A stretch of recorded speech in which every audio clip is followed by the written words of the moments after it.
Morning students, मैं Renu ma'am. बेटा हम क्लास 8 का चैप्टर नंबर 7 कर रहे हैं, बालक और बालिकाएं। ये एक कहानी है इजराइल की, जिसके अंदर एक राजा है इजराइल के सुलेमान, जो बहुत ही बुद्धिमान है और उनकी बुद्धिमानी की चर्चा है वो सारी जगह होने लगती है कि सभी उनकी बुद्धिमानी की जो है चर्चा करते हैं। उनकी बुद्धिमानी की बात है वो सभी जगह प्रसिद्ध हो जाती है।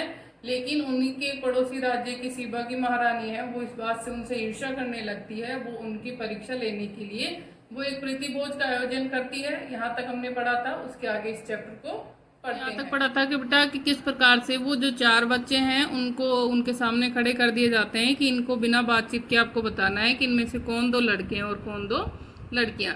सभी दर्शक अत्यंत उत्साहपूर्वक राजा के ओर देख रहे थे। वह देखना चाहते थे कि राजा सुलेमान किस प्रकार से इस समस्या का समाधान करेंगे। जहां तक रानी का प्रश्न है, उन्हें दृढ़ विश्वास था कि राजा सुलेमान उनकी इस परीक्षा को पार यानी इस परीक्षा का हल वो परीक्षा में उत्तीर्ण नहीं हो पाएंगे। कि सभी लोग हैं जो वहाँ पे बहुत से लोग थे वो इकट्ठे थे, तो सभी ये देख रहे थे कि किस प्रकार से राजा है जो इस परीक्षा में उत्तीर्ण होंगे या नहीं होंगे। लेकिन जो रानी थी उनको पूरा यकीन था कि राजा उत्तीर्ण नहीं होंगे। उत्तीर्ण यानी पास। राजा सुलेमान कुछ समय तक गहन विचारों में खोए चुपचाप बैठे रहे। उन्हें प्रीति भोज के पीछे छिपे रहस्य का पता चल गया था। रानी ने भारी संख्या में वर्तमान दर्शकों के समक्ष उनकी बुद्धि परीक्षण की योजना बनाकर ही उस प्रीति भोज का आयोजन किया था।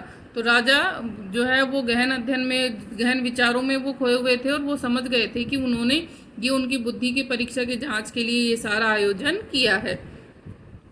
अतः इस परीक्षा में उत्तीर्ण होना उनकी प्रतिष्ठा और गौरव के लिए अनिवार्य था, और इसी कारण से राजा का इस परीक्षा में उत्तीर्ण होना उनकी प्रतिष्ठा और गौरव दोनों के लिए ही जरूरी था। प्रतिष्ठा यानी सम्मान। कुछ समय तक गहन विचार करने के पश्चात उन्हें समस्या के समाधान की विधि सूझ गई, और कुछ समय उन्होंने गहन विचार किया और उनके बाद में उनको समस्या की जो विधि है वो सूझ गई। वे अपने मुखमंडल पर मुस्कान बिखेरते हुए बोले, अच्छा तो आपने हमारी मेधा की परीक्षा लेने की हमें प्रतिभोज में आमंत्रित किया है कि आपने मेरी बुद्धि की परीक्षा लेने के लिए मुझे यहाँ पर आमंत्रित किया है। निसंदेह रानी ने निसंकोच उत्तर दिया, और रानी ने कहा निसंदेह और निसंकोच बिना किसी संकोच के रानी ने कहा। राजा ने कहा, रानी साहिबा कृपया आप अपने 2 सेवक हमारे सामने उपस्थित कीजिए। तो राजा ने कहा कि रानी साहिबा आप अपने 2 सेवक हैं वो हमारे सामने उपस्थित कीजिए। जब सेवक आ गए तो राजा ने एक सेवक से कहा, जाओ और एक खुले बर्तन में कुछ गीली मिट्टी ले आओ, जिस प्रकार कुम्हार के बर्तन बनाने हेतु प्रयोग में लाई जाती है। तो एक को राजा ने 2 सेवक बुलाए। एक सेवक को बोला कि तुम गीली मिट्टी लेके आओ, जिस प्रकार से कुम्हार बर्तन बनाते हैं ना उस तरह की। फिर राजा ने दूसरे सेवक को आदेश दिया कि वह पानी, साबुन और 4 तौलिए लेकर आए, और दूसरे को बोला कि वो पानी लाए, साबुन लाए और 4 तौलिए लेकर आए। सेवकों ने अविलंब यानी बिना रुके, बिना देरी करे राजा के आदेश का पालन किया। तत्पश्चात राजा ने 4 बच्चों को संबोधित करते हुए कहा, बच्चों एक एक करके आगे आओ और थोड़ी थोड़ी गीली मिट्टी लेकर अपना अपना मनचाहा खिलौना बनाओ। तो राजा ने चारों बच्चों को बुलाया और कहा कि अपनी मर्जी से कोई भी खिलौने आप बनाइए मिट्टी लेके। बच्चों ने बिना कुछ बोले ही राजा के आदेश का पालन किया। तब राजा ने कहा, अब आप मिट्टी को वापस बर्तन में रख दीजिए। बच्चे भी कुछ नहीं बोले और राजा ने जैसे कहा वैसे उनकी आज्ञा का पालन किया। और उसके बाद में राजा ने फिर जब उन्होंने मिट्टी के खिलौने बना लिए तो राजा ने बोला, इनको आप वापस से बर्तन में रख दो तथा साबुन लगाकर अपने हाथ धो लीजिए और एक एक तौलिया लेकर अपने हाथ पोंछ लीजिए। और कहा कि आप एक एक क्या कीजिए कि साबुन लगा लीजिए और अपने हाथ पोंछ लीजिए। बच्चों ने चुपचाप राजा के इस आदेश का पालन कर लिया। राजा सुलेमान उनकी मिट्टी का प्रयोग करते समय और साबुन से हाथ धोकर तौलिए से पूछते समय ध्यानपूर्वक निहारते रहे। और राजा क्या कर रहा था कि जब वो बर्तन बना रहे थे, मिट्टी का प्रयोग कर रहे थे, साबुन से हाथ धो रहे थे, तौलिए से पूछ रहे थे, वो सारी चीज़ों को ध्यान से देखते रहे। जब चारों बच्चे अपने अपने स्थान पर जा बैठे तो राजा सुलेमान मुस्कुराते हुए अपने आसन से उठे और बच्चों के समीप जाकर खड़े हो गए। और फिर राजा उन बच्चों के पास में गए। फिर रानी को संबोधित करके 2 बच्चों के कंधों पर हाथ रखते हुए बोला, और फिर रानी को बोलते हुए 2 बच्चों के कंधे पे हाथ रखा और बोला, रानी साहिबा ये दोनों बच्चे बालिकाएं हैं तथा शेष दोनों बालक हैं। और रानी को बोलते हुए उन्होंने कहा, दो बच्चियों के ऊपर हाथ रखा कि ये दो तो लड़कियां हैं और बाकी बचे हुए दो लड़के हैं। रानी स्तब्ध रह गई क्योंकि राजा सुलेमान ने बच्चों को ठीक पहचान लिया था। उनकी आंखें झुक गई और उसे राजा सुलेमान की मेधा का लोहा मारना पड़ा, परंतु यह कहे बिना न रहा गया कि महाराज, मैं आपकी बुद्धिमत्ता की सराहना करती हूँ, परंतु यह बताने की कृपया कीजिए कि आपने इन बच्चों को कैसे पहचाना। कि वो राजा की बुद्धिमत्ता को सराहना करने लगी और साथ साथ में उन्होंने ये भी कहा कि आप मुझे कृपया करके ये बताइए कि आपने इन बच्चों को कैसे पहचाना। तो राजा सुलेमान बोलते हैं, राजा सुलेमान ठहाका लगाकर हंस पड़े और बोले, रानी साहिबा, मैं चकित हूँ कि आप एक स्त्री होकर भी एक स्त्रियों के सामान्य गुण को नहीं जान सकती, कि आप एक औरत हैं फिर भी आप औरतों का एक सामान्य जो गुण है वो नहीं जान पाई कि लड़कियां स्वच्छता और सज्जा के लिए जन्म से ही लालायित रहती हैं, कि जो लड़कियां होती हैं वो बचपन से ही साफ सफाई के लिए और साज सज्जा के लिए लालायित रहती हैं, यानी उत्सुक रहती हैं। दोनों लड़कियों ने अपने हाथ कोहनियों तक मलमल कर धोए तथा उन्हें तौलिए से भली भांति साफ किया, परंतु लड़कों ने जल्दी जल्दी केवल कलाइयों तक हाथ धोकर उन्हें तौलिए से साफ कर लिया था। कि जो लड़के थे उन्होंने क्या किया था, उनको अच्छे से धोया, लड़कियों ने हाथों को अच्छे से मलमल कर धोया और तौलिए से अच्छे से साफ किया, लेकिन जो लड़के थे उन्होंने सिर्फ कलाइयों के हाथ धोकर तौलिए से साफ कर लिए थे। इसी अंतर ने मुझे दोनों लड़कियों को पहचानने में सहायता दी। सीबा की महारानी ने राजा सुलेमान को कुछ दिनों तक उनके मानवीय अतिथि के रूप में सीबा में रुकने की प्रार्थना की, जिसे राजा सुलेमान ने सहर्ष स्वीकार कर लिया। कि उन्होंने कहा कि वो कुछ दिन के लिए उनके महल में रुके और राजा मान गए। तत्पश्चात वे रानी से विदा लेकर अपनी राजधानी को लौट आए। वहां पहुंचकर उनकी प्रजा ने उनका भव्य स्वागत किया, क्योंकि वे अपनी मेधा के बल पर जटिल समस्याओं को सुलझाकर विजेता के रूप में अपनी राजधानी में प्रविष्ट हुए थे। इसी घटना ने राजा सुलेमान की ख्याति में चार चांद लगा दिए, कि वो पहले ही अपनी बुद्धिमानी के लिए प्रसिद्ध थे और इस घटना के बाद में तो उनकी और भी प्रशंसा होने लगी तथा वे विश्व प्रसिद्ध शासक के रूप में पहचाने जाने लगे। शब्दार्थ है बेटा इसका, विख्यात यानी प्रसिद्ध, असामान्य असाधारण, यश कीर्ति, सामंत सरदार, जटिल गंभीर, अभिष्ट जिसकी इच्छा हो, स्थल स्थान, अंतर्गत भीतर, निहित छिपा हुआ, सतर्क चौकस, समापन समाप्ति, भरसक यथाशक्ति, समवयस्क एक ही आयु के, मुद्रा मन स्थिति, उत्तीर्ण, सफल, प्रतिष्ठा, सम्मान, निहारते देखते, स्तब्ध सन, स्वच्छता सफाई, सज्जा सजावट, लालाहित, उत्सुक। अब है इसमें आपके प्रश्न उत्तर। देखिए बेटा, पहला सही उच्चारण कीजिए। असामान्य, साम्राज्य, उद्देश्य, अभिष्ट, प्रतिभोज, सहर्ष, गौरवपूर्ण, समवयस्क, तत्पश्चात और स्वच्छता। अब है आपका निम्नलिखित प्रश्नों के उत्तर दीजिए। तो विक्रमादित्य हैं वो कहाँ के राजा थे? तो उत्तर आएगा विक्रमादित्य उज्जैन के राजा थे। कहाँ के थे? उज्जैन के। सुलेमान ने कितने वर्षों तक इजराइल पर शासन किया था? तो सुलेमान ने 43 वर्षों तक इजराइल पर शासन किया था। पड़ोसी देश की शासिका ने अपने सेवक को राजा सुलेमान के सामने कितने बच्चों को प्रस्तुत करने का आदेश दिया था? 3 बच्चों को। तो उत्तर लिखोगे आपके, पड़ोसी देश की शासिका ने अपने सेवक को राजा सुलेमान के सामने 3 बच्चों को प्रस्तुत करने का आदेश दिया था। सुलेमान ने दूसरे सेवक से क्या लाने का आदेश दिया? तो सुलेमान ने दूसरे सेवक को पानी, साबुन और 4 तौलिए लाने का आदेश दिया। तो उत्तर आएगा कि सुलेमान ने दूसरे सेवक से पानी, साबुन और 4 तौलिए लाने के लिए कहा। अब है आपके सही विकल्प। सुलेमान इजराइल के शासक थे। कौन से शासक थे? तीसरे। राजा सुलेमान ने राज्य किया था 43 वर्षों तक। सीबा की रानी राजा सुलेमान के प्रति ईर्ष्या का कारण था उनकी बुद्धिमत्ता की ख्याति। कि जो सीबा की रानी थी वो राजा सुलेमान से ईर्ष्या क्यों करती थी? क्या कारण था? उनकी बुद्धिमत्ता की ख्याति के कारण, यानी कि जो उनकी बुद्धिमानी के लिए वो प्रसिद्ध थे उसके लिए। सीबा की रानी ने राजा सुलेमान को आमंत्रित किया था एक प्रीति भोज में, यानी भोजन पे, खाने पे उन्हें आमंत्रित किया था। तो बाकी के प्रश्न उत्तर बेटा हम कल करेंगे। Thank you. Good morning, 8th class. So let's continue our maths class. So in the previous class we discussed about the exercise 9.3, and the next question is question number 3 that we left in the yesterday's video. So that is a shopkeeper marks his good. यहाँ पे क्या है हमारे पास, हम क्या पढ़ रहे हैं यहाँ पे, मार्क प्राइस और सेलिंग प्राइस एंड डिस्काउंट। ठीक है, तो एक शॉपकीपर है, उसने मार्क करा है, मार्क मतलब क्या है, हमारे पास MP मार्क प्राइस है। ठीक है, his goods 30% above the coast price, मतलब कोस्ट प्राइस था कुछ और उससे क्या है 30% क्या कर रहा है, वो अबव कर रहा है। ठीक है, तो मतलब यहाँ पे क्या हो गया, अगर हम मान ले let cost price of goods,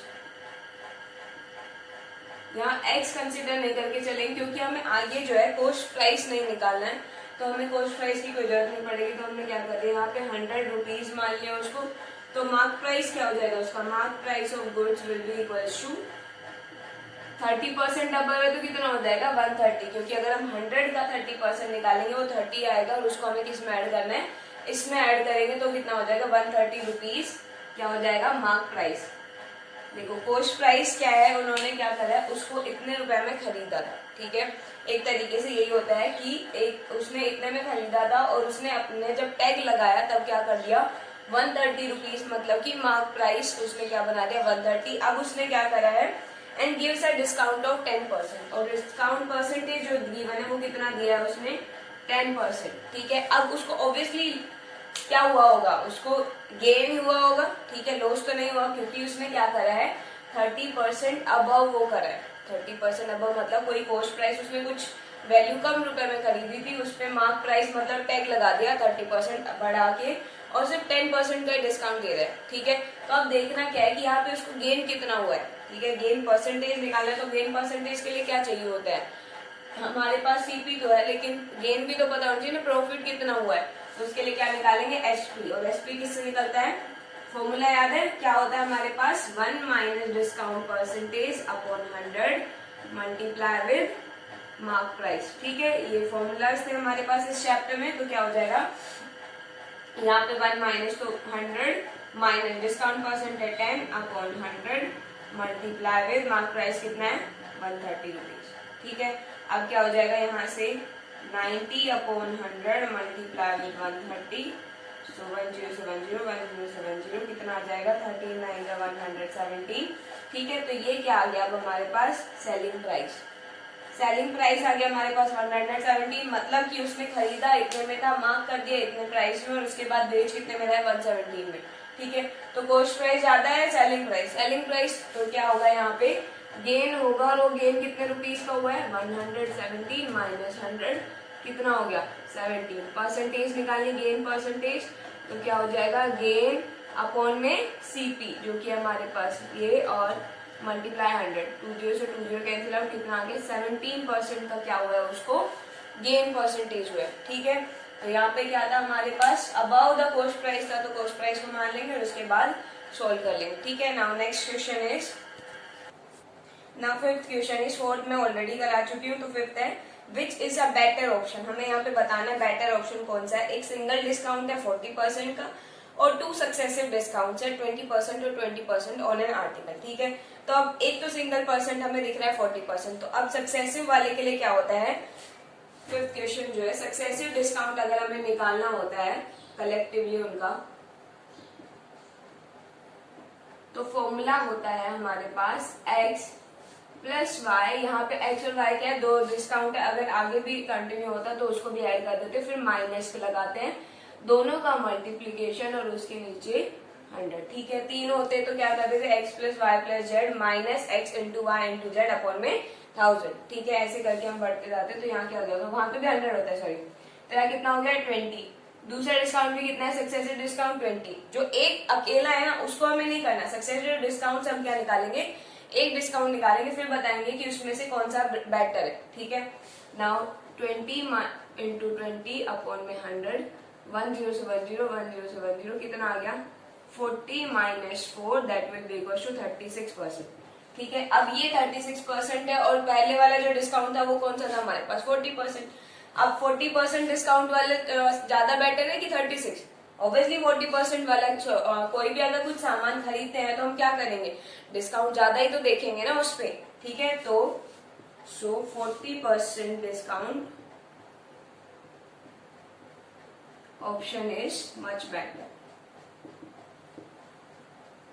ठीक है, 2 सक्सेसिव डिस्काउंट मतलब कि पहले 20 लगाया फिर 20 लगाया, उससे क्या होगा ओवरऑल 36 निकल के आएगा, लेकिन 40% डिस्काउंट में वो 40% ही लगाएगा एक सामान पे, तो कौन सा बेटर है 40%। ठीक है, now next question is, now six question is the list price. List price भी हमारे पास मार्क प्राइस ही होती है, तो मार्क प्राइस हमारे पास गिवन है यहाँ पे एक मोटरसाइकिल का 80,000, तो मार्क प्राइस है यहाँ पे ₹80,000। नेक्स्ट गिवन है यहाँ पे एक डीलर है, allow a discount of 8% on it. एक डीलर जो है 8% का उसका डिस्काउंट देता है, एंड ऑल्सो एक सक्सेसिव डिस्काउंट ऑफ 5%। एक सक्सेसिव डिस्काउंट 5%, मतलब दोनों को कलेक्टिवली लिखना है और एक डिस्काउंट निकालेंगे अब हम यहाँ पे। सो डिस्काउंट लिखेंगे और यहाँ पे क्या हो जाएगा x plus Y minus X into Y upon में 100। ठीक है, फर्स्ट डिस्काउंट कितना था 8, सेकेंड है 5 माइनस 8 इंटू 5 अपॉन में 100।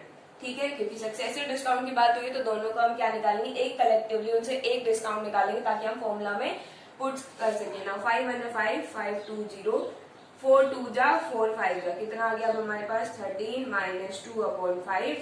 एलसीएम लेंगे कितना आएगा 5, और यहाँ से कितना हो जाएगा 65 minus 2 which is equal to 63 upon 5 percentile आ गया हमारे पास डिस्काउंट आ गया। ठीक है, इसको हम अभी डेसिमल में चेंज नहीं करते, बाद में आंसर्स में डेसिमल में चेंज कर देंगे। अब बात क्या करी उन्होंने, find the net selling price, मतलब हमें सेलिंग प्राइस निकालना है। अब हमारे पास मार्क प्राइस भी और डिस्काउंट परसेंटेज भी गिवन है।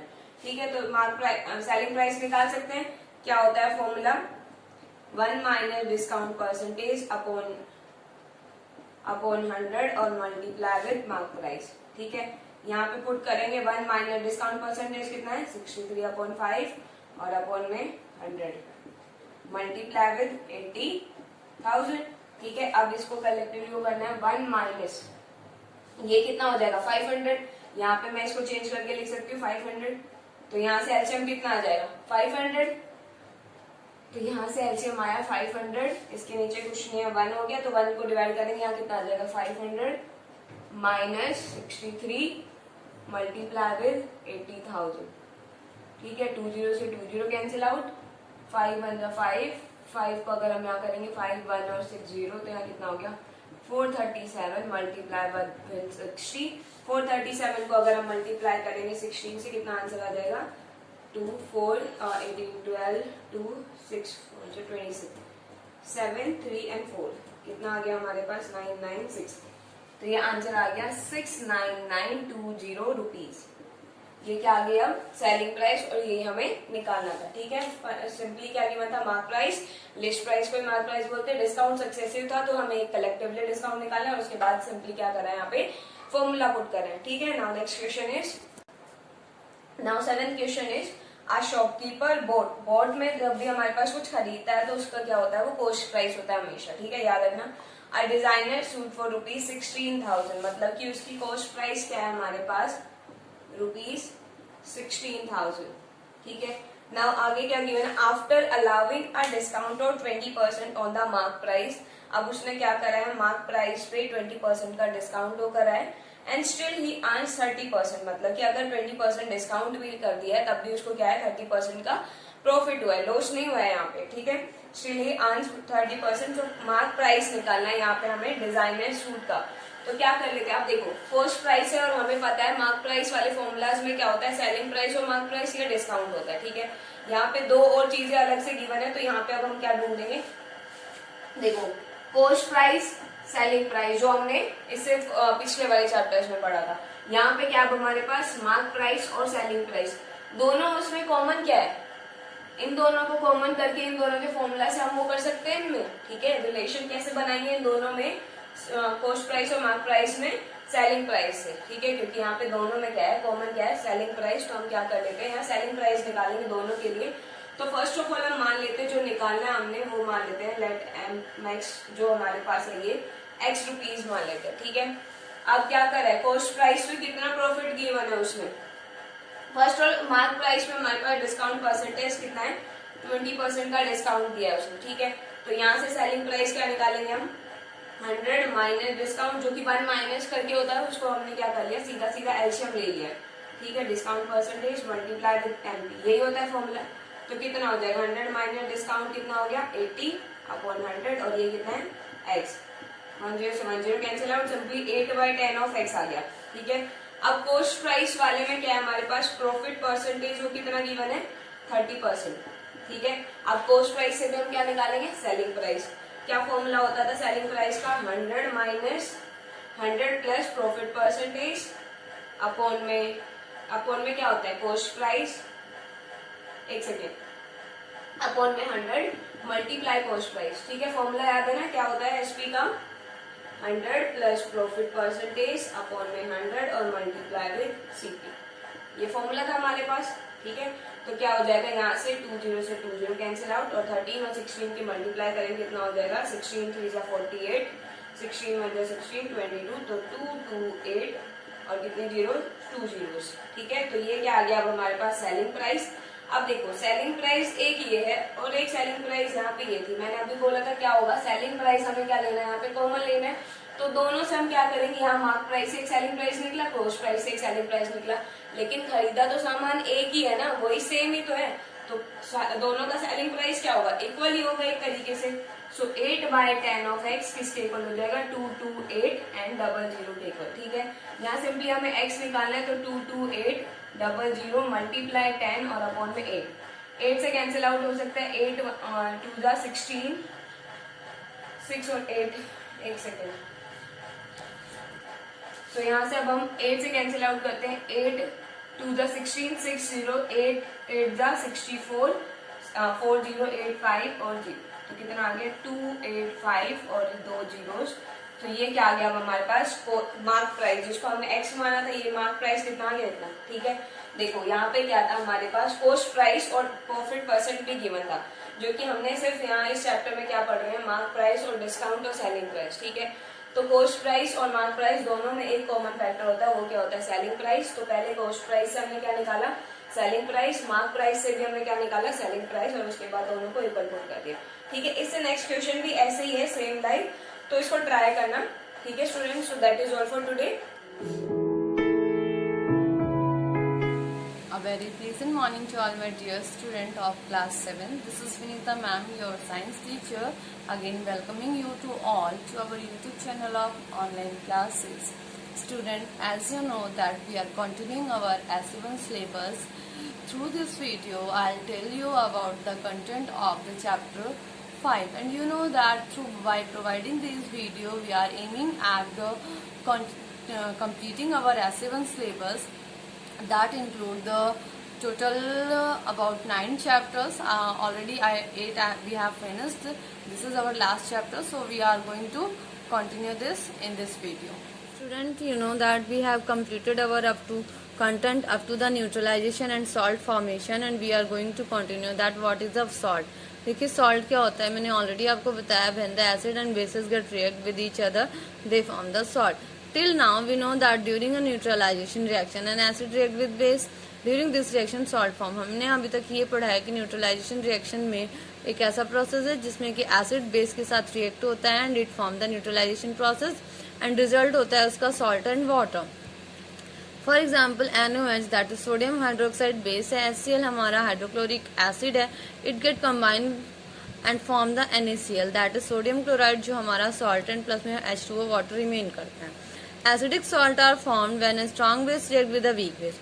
देखिए एसिडिक सॉल्ट कब बनता है, जब हमारे स्ट्रॉन्ग एसिड वीक बेस के साथ रिएक्ट करता है तो एसिडिक सॉल्ट बनता है।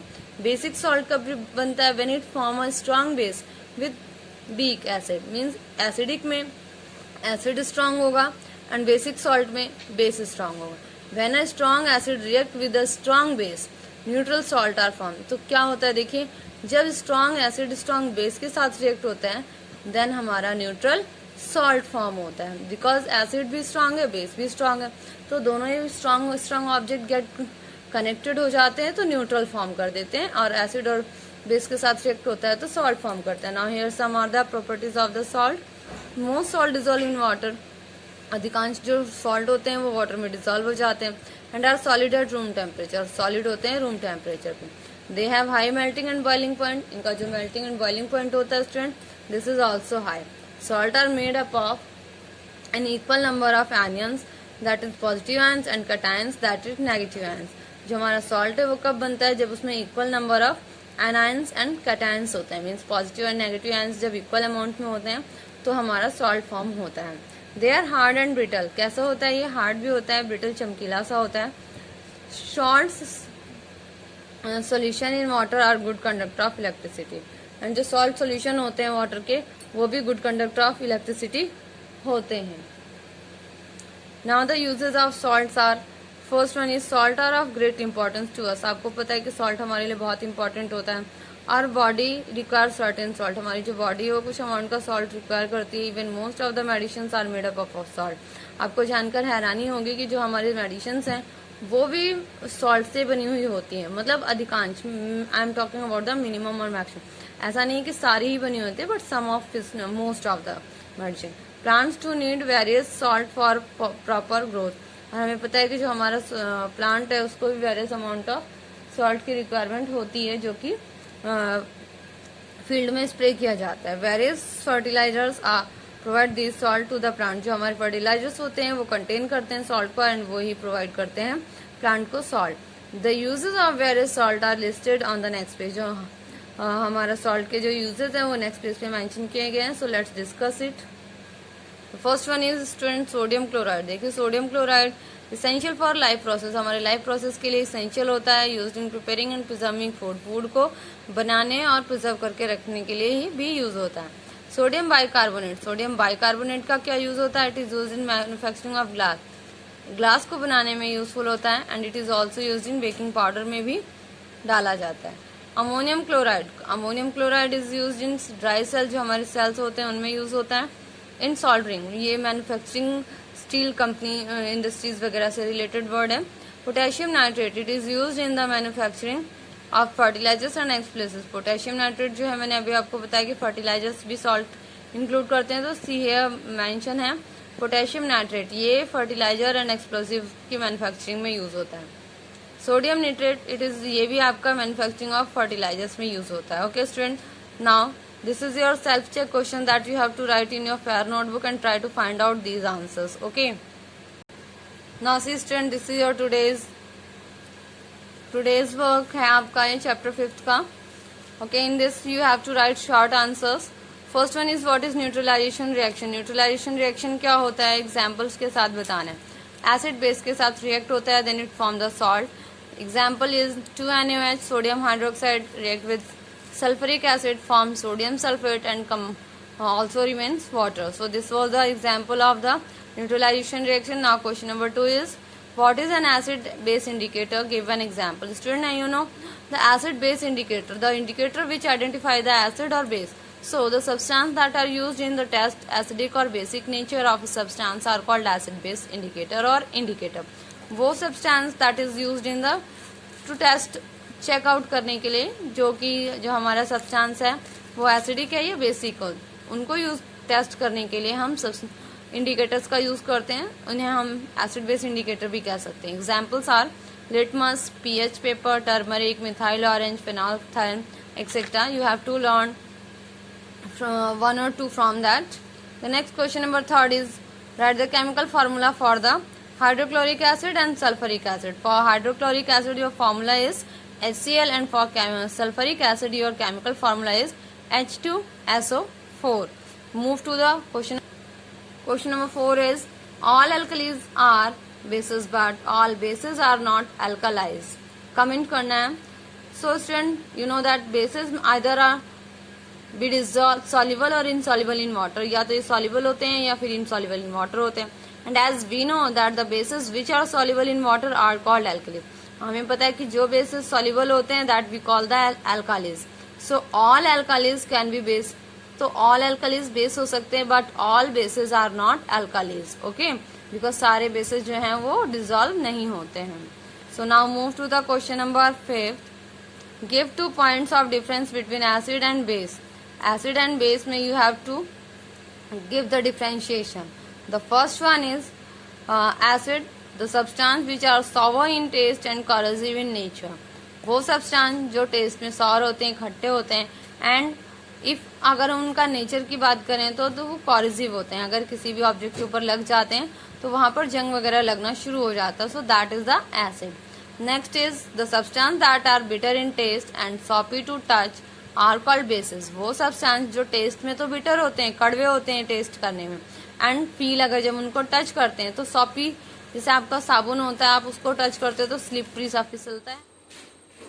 And student this was the base. मैंने आपको बताया कि ये सॉपी सॉल्यूशन मतलब सॉप की तरह लगता है, आप टच करते हो तो स्लिप्ड आउट होता है, फिसलता है।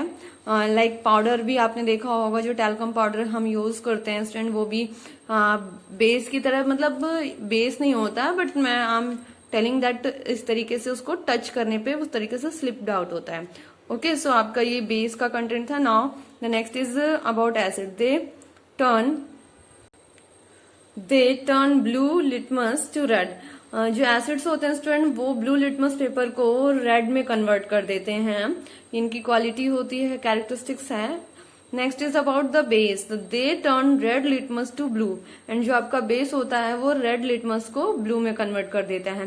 देखिए, there are lots and lots of difference between the acid and bases. One difference is also here that it is corrosive in nature. जो आपका बेस होता है वो भी लिटिल बिट कॉरोसिव होता है, एंड एसिड्स जो है ये भी कॉरोसिव होता है। तो आप इसको 2 और 3 में डिवाइड कर सकते हो कि the substance that are bitter in taste, the first one, and it is soapy to touch are called and soapy to touch, ये भी कैरेक्टरिस्टिक्स हो गया। तो इसमें से आप इसको 2-3 में कन्वर्ट कर सकते हो। So you have to write all the content in your fair notebook and have to learn also for your SA1 preparation. That's all today. Goodbye student, take care. Students, welcome to our online classes. This is for class 8. In previous class we read our third chapter of history, rural life and society. In previous class we read about commercialization, famines, irrigation, technology, and today we continue our class with the case study of this chapter, Punjab. Punjab is an important example of how the introduction of new methods of irrigation changed the whole pattern of production. कि पंजाब एक example है कि कृषि के अंदर कौन कौन से नए मेथड्स आए सिंचाई के लिए और उन्होंने प्रोडक्शन के पैटर्न को, संपूर्ण पैटर्न को कैसे बदला। Canal irrigation was introduced with the construction of Shah Nahar canal by Shah Jahan in 17th century. जो नहरों के द्वारा सिंचाई इंट्रोडक्शन हुआ जिसका, तो उससे जो शाहनार कैनाल बनवाई गई शाहजहां के द्वारा 17वीं शताब्दी में, वो पहली कैनाल थी। Earlier the Persian wheel was the most common mode of irrigation. कि पहले पर्शियन व्हील कि जो व्हील से पानी, व्हील को चला के पानी निकाला जाता था, तो वो कॉमन मोड था इरिगेशन का, सिंचाई का। The political stability in Punjab brought under the British led to a tremendous increase in productivity of the region। कि जो राजनीतिक स्थिरता थी पंजाब के अंदर जो ब्रिटिश लोगों ने बनाई हुई थी, तो उसने प्रोडक्टिविटी को बहुत इंक्रीज किया इस रीजन के अंदर। स्टार्टिंग फ्रॉम द अपर बारी Doab canal in 1860-61 a number of canals were constructed providing water for irrigation to area like Patiala, Nuba, Ludhiana etcetera.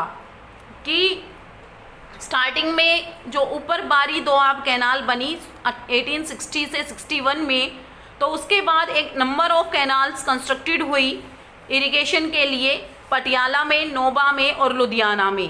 Pastoral and forest land were soon converted into farm land using water of the 5 rivers of Punjab.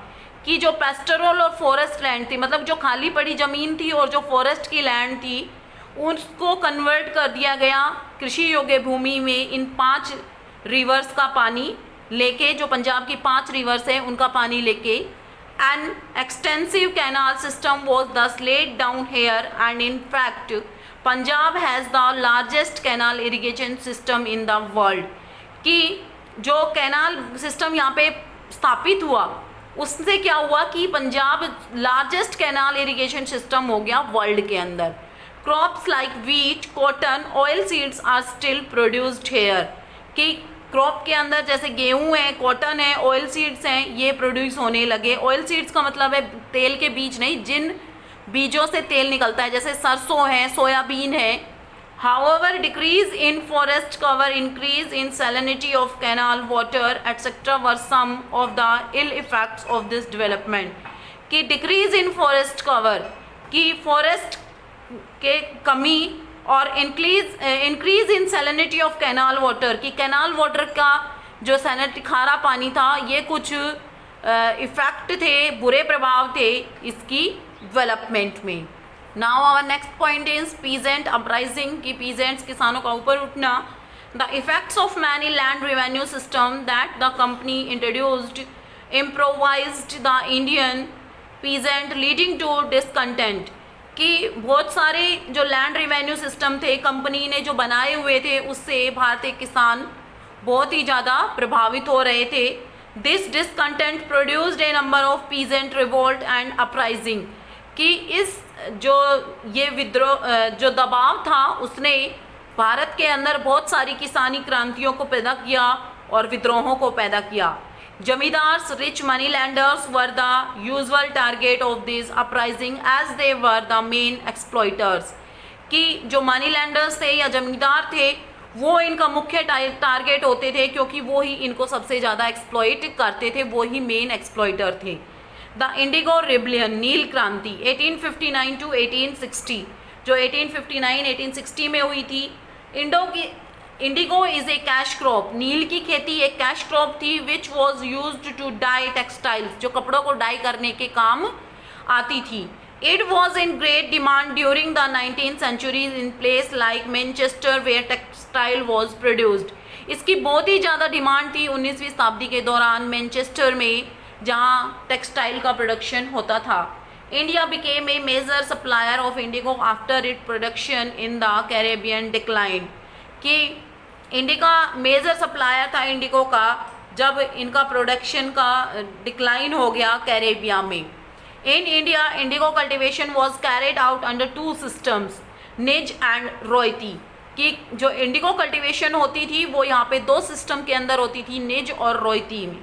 The niche system was labor cultivating indigo on plantation owned by rich planters, कि जो निज के अंदर labour जो थे वो cultivate करते थे इंडिगो को रिच प्लांटर्स के अंडर में.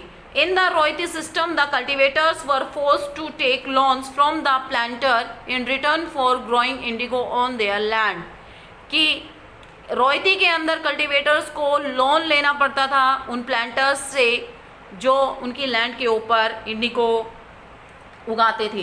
The cultivators are then forced to sell the crop to the planter at a fixed low rate, और जो कल्टिवेटर थे उनको फोर्स भी किया जाता था कि उस क्रॉप को कम रेट पे वो बेचें.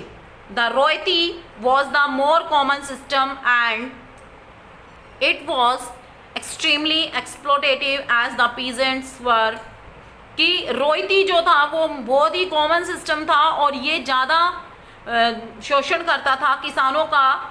Force to grow indigo and nothing else being unable to repay the loans, the peasants thus became indebted, कि उनके पास कुछ नहीं था देने के लिए, कि मतलब कि उनको फोर्स किया जाता था इंडिगो उगाने के लिए और कुछ भी नहीं उगा सकते थे वो, और उनके पास लोन को रीपे करने के लिए भी कुछ नहीं था. इस तरीके से जो किसान थे वो बहुत ही ज़्यादा कर्ज में दब गए थे. The indigo rebellion broke out in Bengal in 1859-60, जो नील की क्रांति थी वो बंगाल के अंदर उठी 1859 से 60 के अंदर. It was a violent uprising in which the peasants attacked the oppressive and exploitative planters, कि इसके अंदर किसान बहुत ही ज़्यादा वॉयलेंट हो गए, उन्होंने विद्रोह कर दिया उनके ऊपर जो प्लांटर्स थे, जो शोषण करता थे, जो इनके ऊपर दबाव डालते थे. It was fuelled by the growing improvement of the peasants and the insensitivity of the rulers. और क्या था कि ये किस लिए हुई थी ये, क्योंकि किसानों को कोई भी दया भाव नहीं दिखाता था, ना तो रूलर ही दिखाता था, रूलर भी उनके साथ बहुत ही निर्दयता का व्यवहार करते थे. In this uprising the peasants were supported by the Indian intelligentsia, कि इस क्रांति के अंदर पीजेंट्स को सपोर्ट किसका मिला, भारतीय जो कुछ व्यक्ति थे जो भारतीयों के लिए काम करना चाहते थे, यहाँ के जो उच्च लोग थे उनके द्वारा। Soon the government appointed the indigo commission, और जल्दी ही गवर्नमेंट ने इंडिगो कमीशन अपॉइंट किया, which after interviewing the peasants concluded that it was the greed of the planters, कि इसके बाद जो परीक्षण हुआ, जो इंटरव्यू हुआ, उसमें देखा गया कि जो प्लांटर्स थे वो ज़्यादा लालची थे, विच लैड टू आउटब्रेक, जो मतलब कि विच लैड टू द आउटब्रेक, जो इस क्रांति के कारक है।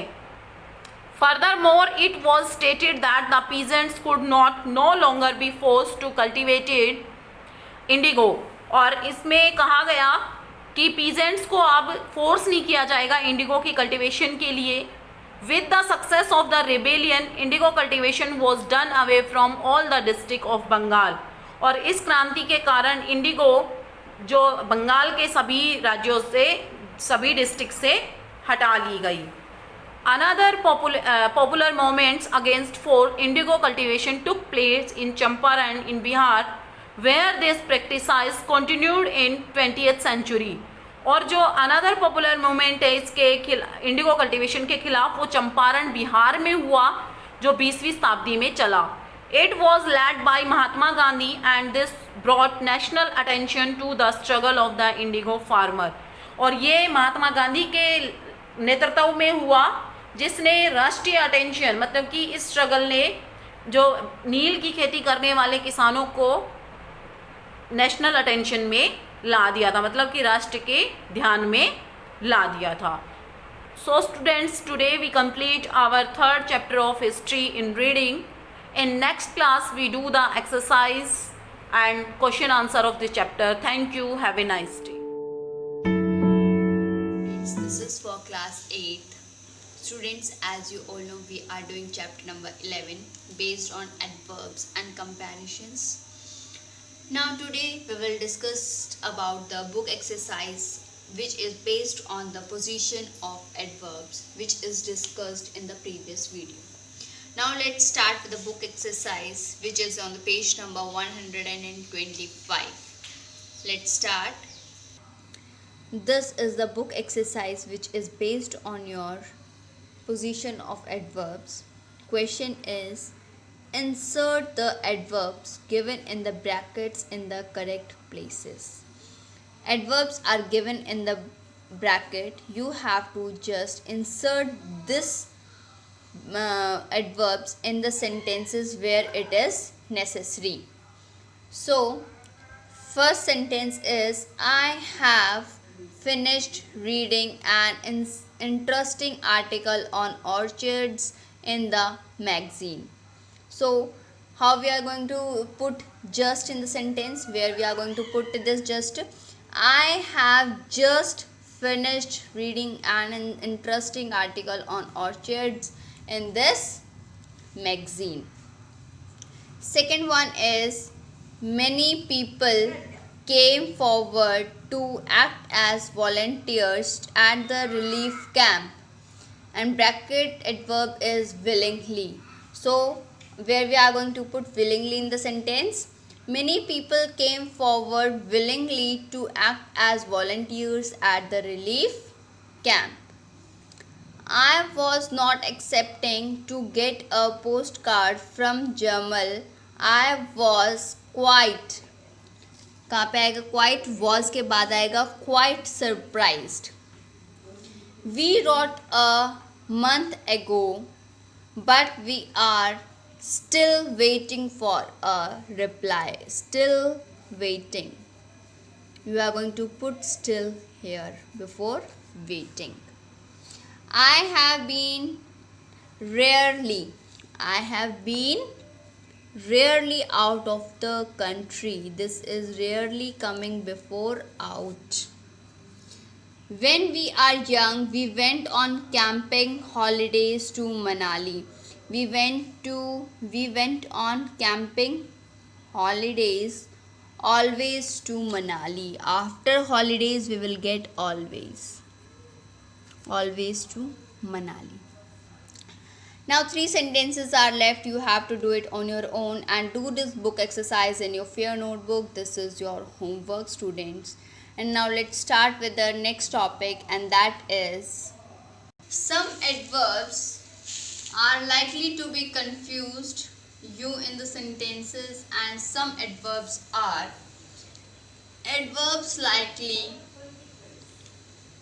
likely to be confused.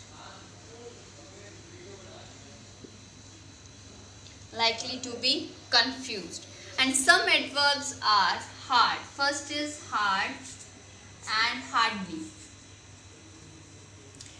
In your book there are given so many adverbs according to the sentences we are using. You have to read it on your own. This is your homework. And I will tell you some I will tell you for your clarification or clearly. That is, first is hard and hardly. So the adverb hard means all force or strenuously. The hardly means almost no. Hardly क्या होता है कि हमें hardly ही ये काम किया होगा, यानी कि हमें ये काम नहीं किया. और हार्ड का मतलब होता है कोई भी स्ट्रॉन्ग चीज. Okay, so according to the sentence I will give you the clarification on the of these two adverbs. That is, she is working hard to finish the project by tomorrow. Okay, in the sentence hard means कि working hard, वो ज़्यादा मेहनत कर रही है. Okay, in next sentence I could hardly hear him speaking.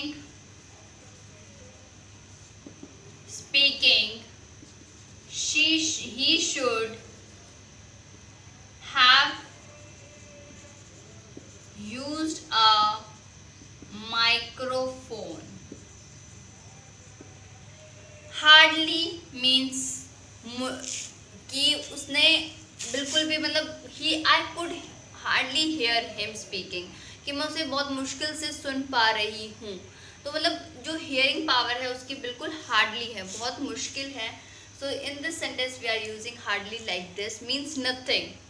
Nothing के बराबर ही होता है. He should have used a microphone.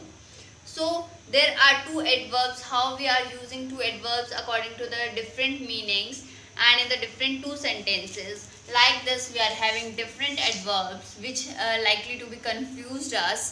So on the basis of this we are having a book exercise also. Read these all adverbs in your given on the page number 126. And now let's start with the book exercise which is given on the page number 128. Now this exercise is based on the adverbs only. We are having the adverbs in the box which are going to used to complete these sentences. Now let's start.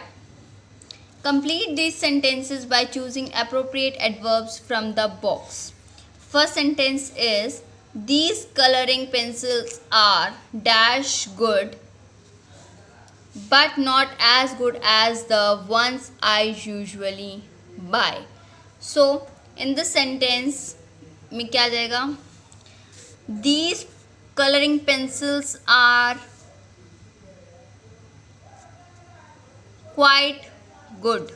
You can use quite good,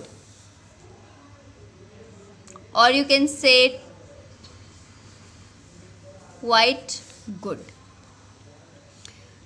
They want to build a shopping mall there, but they have not got permission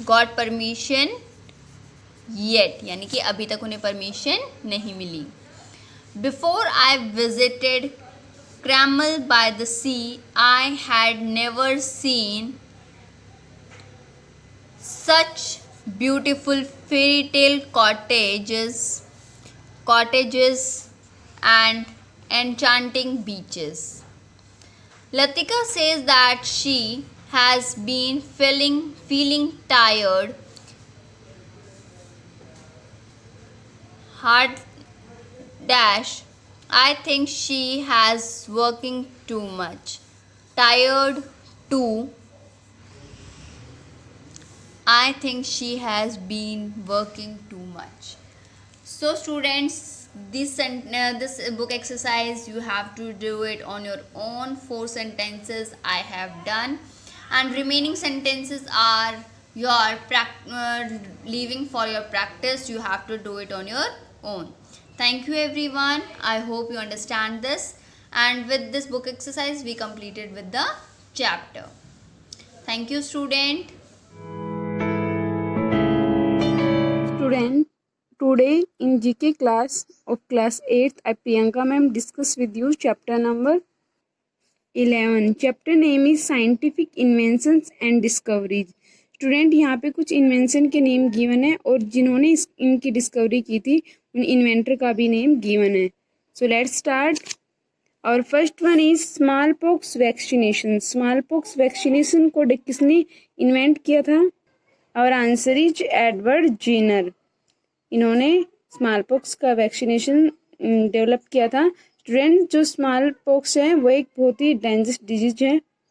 इसमें जो पूरे body पे छोटे छोटे spot हो जाते हैं और फिर उनमें जैसे लिक्विड हो जाता है वाइट वाइट, तो वो क्या होते हैं, और एक तरह से इनको छोटी माता भी बोलते हैं. तो इसका वैक्सीनेशन पहले तो इनके देसी इलाज चलते थे, बट जो एडवर्ड जेनर है इन्होंने इसका एक वैक्सीन डेवलप किया है. Next one is penicillin. Penicillin को किसने इन्वेंट किया था? Answer is Alexander Fleming. Alexander Fleming ने पेंसिलिन का डिस्कवरी की थी. Next one is insulin. Student, insulin, जो लोग डायबिटीज़ के पेशेंट होते हैं वो लोग इंसुलिन यूज करते हैं अपने जो शुगर लेवल है उसको कंट्रोल करने के लिए. ओके, तो इसकी डिस्कवरी किसने की थी? Answer is F Banting. F Banting ने जो है इंसुलिन का डिस्कवरी किया था. Next one is anti rabies treatment. Anti rabies का जो टीका होता है वो कब लगाया जाता है? जब कोई डॉग किसी पर्सन को काट लेते हैं तो उसमें रेबीज होता है, रेबीज के कीटाणु होते हैं जो डॉग काटता है उसमें, तो उससे बचने के लिए एंटी रेबीज का वैक्सीन यूज किया जाता है. तो इसको किसने डेवलपमेंट किया था? Answer is Louis Pasteur. Louis Pasteur ने इसका डेवलपमेंट किया था. Next one is blood grouping. Student, blood के बहुत सारे ग्रुप होते हैं जैसे कि A plus, B plus, O positive, O negative, इस तरह के जो ब्लड ग्रुप होते हैं उनकी डिस्कवरी किसने की थी? आंसर इज जेम्स हैरिसन ने. ओके. बैक्टीरिया. बैक्टीरिया का इन्वेंशन किसने किया था? 6 पे है इसका answer. Answer is Leeuwenhoek. Leeuwenhoek ने बैक्टीरिया के लिए जो है डिस्कवरी की थी. Next one is theory of evolution. Theory of evolution को किसने डिस्कवर किया था? आंसर इज चार्ल्स डार्विन ने. चार्ल्स डार्विन ने थ्योरी ऑफ इवोल्यूशन को डेवलप किया था. इवोल्यूशन का मतलब होता है मूल्यांकन करना. मूल्यांकन की थ्योरी किसने दी थी? चार्ल्स डार्विन ने. Okay. Next one is chloroform. Chloroform किस लिए यूज होता है? जो प्लांट्स होते हैं वो अपना जो फूड बनाते हैं, मीन्स भोजन तैयार करते हैं, तो उसमें क्लोरोफॉर्म का यूज होता है. तो इसकी डिस्कवरी किसने की थी? Answer is James young Simpson. Simpson ने इसको डेवलप किया था. Okay. Next one is DDT. DDT एक वैक्सीन होती है जो तपेदिक या टीबी होते हैं, उन डीडीटी उनका टीका उनको लगता है जिनको तपेदिक या टीबी की बीमारी होती है. तो इसका जो इन्वेंशन है वो किसने किया था? पाउल मुल्लर ने. पाउल मुल्लर ने इसकी डिस्कवरी की थी. ओके. नेक्स्ट है विटामिन्स. विटामिन्स जो हमारी बॉडी को ग्रोथ करने में, एनर्जी प्रोवाइड करने में हेल्प करते हैं। और वेरियस टाइप के विटामिन होते हैं, A B C D and E. Okay, तो ये हमें डिफरेंट टाइप के जो इंग्रेडिएंट्स हम फूड में यूज करते हैं उनसे मिलते हैं। तो विटामिन की डिस्कवरी किसने की थी? काशिमिर फंक ने, Casimir Funk. Next one is structure of DNA. Structure of DNA किसने प्रोवाइड किया था? Answer is Watson and Crick ने। Next one is malaria parasites. Malaria parasites को किसने डिस्कवरी की थी? आंसर इज रोनाल्ड रोस ने। रोनाल्ड रोस ने किसको डिस्कवरी की थी? मलेरिया पैरासाइट्स को। नेक्स्ट वन इज काला अजर फीवर। काला अजर फीवर की डिस्कवरी किसने की थी? Answer is UN Brahmachari. UN ब्रह्मचारी ने इसको डेवलपमेंट किया था। काला अजर फीवर है इसका जो डिजीज है इसकी। Next one is law of heredity. Heredity का मतलब होता है वांशिकता, मीन्स वंश के अनुसार जो नियम होते हैं ना, वंशानुक्रम के नियम, तो उनको किसने डेवलपमेंट किया था या डिस्कवरी की थी? Answer is George Mendel. George Mendel ने लॉ ऑफ हेरिडिटी प्रोवाइड किया था। ओके, जो लॉ ऑफ हेरिडिटी है इसमें उन्होंने ये डिस्कवर किया था कि जो भी बच्चों में जो भी गुण होते हैं वो वंश के अकॉर्डिंग आते हैं। जो उनके वंशजों के होते हैं उनमें से कुछ गुण उनके बच्चों में ट्रांसफर होते हैं। ओके, तो इसको हिंदी में बोलते हैं वंशानुक्रम का नियम। Next one is stethoscope. Stethoscope एक इंस्ट्रूमेंट है, साइंटिफिक इंस्ट्रूमेंट, जिसका यूज किसके लिए किया जाता है? जो हार्ट और लंग्स की जो हार्ट बीट होती है उनको मेजर करने के लिए, रिकॉर्ड करने के लिए हम सेंसोस्कोप का यूज करते हैं। Next one is sulphur drugs. Sulphur drugs जो सेंसोस्कोप है इसको डिस्कवर किसने किया था? और answer is Rene Laennec. Rene Laennec ने इसको डिस्कवर किया था। Next and last one is sulphur drugs. Sulphur drugs की डिस्कवरी किसने की थी? Answer is G Domagk. Okay, तो स्टूडेंट आपको ये different type of invention and their inventor name अच्छे से लर्न करने हैं for your S7 exam. Okay,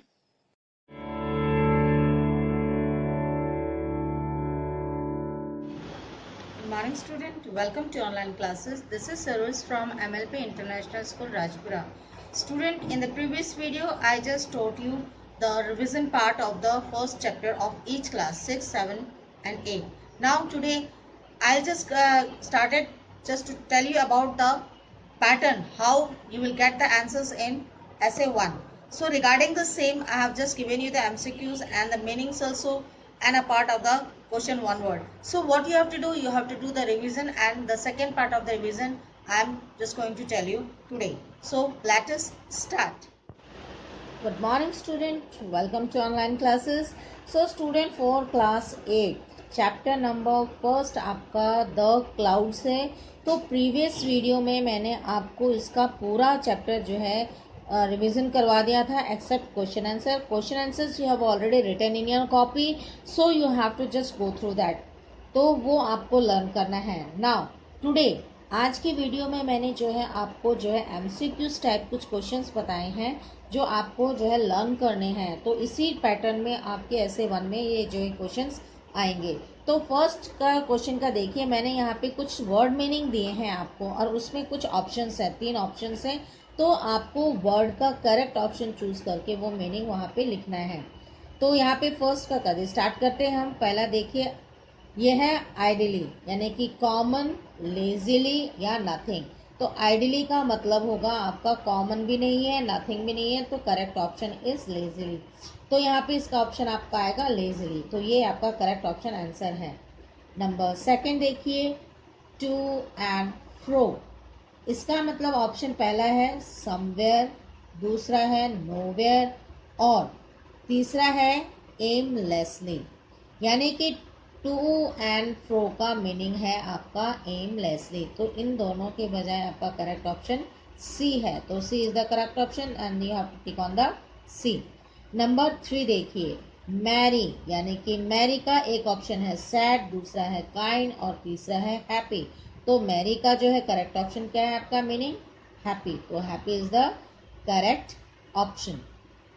number 4 देखिए, ये है हैजिटिंग यानी कि स्लो, मूविंग फास्ट और बैक। तो यहाँ पे according to the chapter hesitating का आपका करेक्ट मीनिंग है मूविंग फास्ट, तो ये आपका option B is the correct.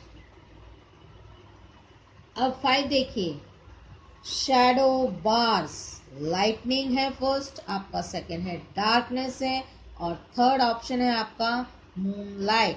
So shadow bars का मतलब होता है डार्कनेस, तो आपका option number B is the correct. अब नेक्स्ट क्वेश्चन देखिए एमसीक्यू टाइप्स में। अब ये है फर्स्ट का देखिए, the sky is full of dash today.